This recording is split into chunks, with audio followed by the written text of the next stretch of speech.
Front and center tonight is truthfulness on the part of both candidates. Mika referenced it. There's so many examples for both candidates of things they said. I know you think she doesn't tell the truth, but I'm asking about your candidate. One simple thing. He said Lester Holt was a Democrat. Lester Holt is a Republican. How could he say such a thing that's just black and white, factually incorrect?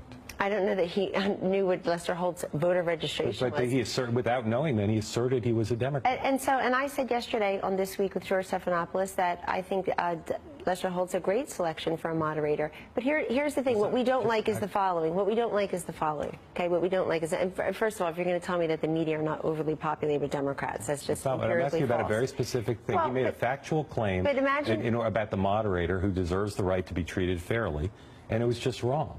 And it's a metaphor for his frequently in public stating things with no basis. I think it's a terrible and irrelevant example, respectfully, and here's why.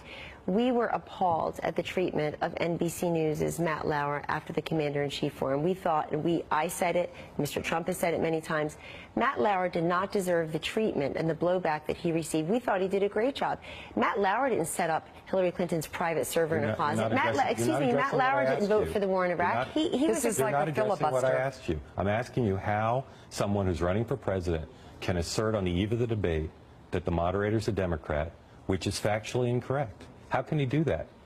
I think what Donald Trump was trying to convey is that the media are filled, writ large, the media are filled with people. Not what he said, though. He said he's a Democrat. Should he have asked him his voter registration?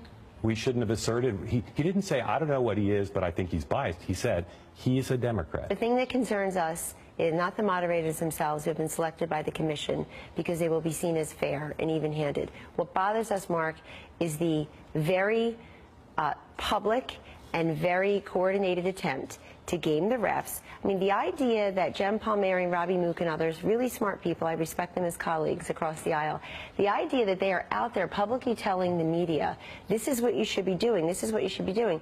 Do you consider yourself an adjunct of the Clinton campaign? Because they sure the hell do. And it's irresponsible of them to be telling the media, through Twitter, through the back of the plane comments last week, that here's your job. If you don't fact-check Donald Trump, the bar is lower. Some of them even suggesting that the questions would be tougher on her because of sexism. Seriously? You've been Secretary of State, you've been First Lady, you've been a U.S. Senator. Not only are they playing the refs during, they have now taken this to a whole new level. Right. They are already suggesting she's going to lose the debate and telling people how they need to respond after the debate. It's terrible. I don't understand what that has to do with Mark's question. Mark, if you're us, you're frustrated about media coverage. We really are. We're not. We're asking why he lied about Lester Holt. He didn't lie. He just said that he's... I think he did.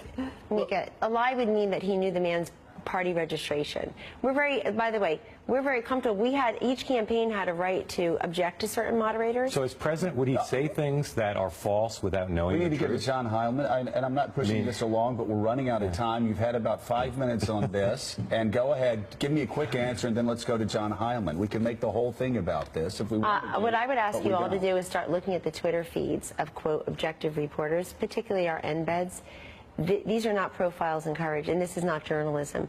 There are people who cover our campaign who actually just slander our candidate on Twitter. 92% of one of them, I have them all on my desk, we printed them all out. 92% of at least 2 of our embeds tweets are negative towards Donald Trump. Why are they on our campaign plan? Why are they covering our campaign if they can't say, hey, look at this crowd look at the RSVPs of 32,000 people in Fort Myers, Florida last Monday, and the place only held 8,500. Hey, look at the rise in the polls. They have none of the polling stories that you're covering responsibly on your show. So, excuse the Trump campaign if we feel like we can't get a fair shake from certain people.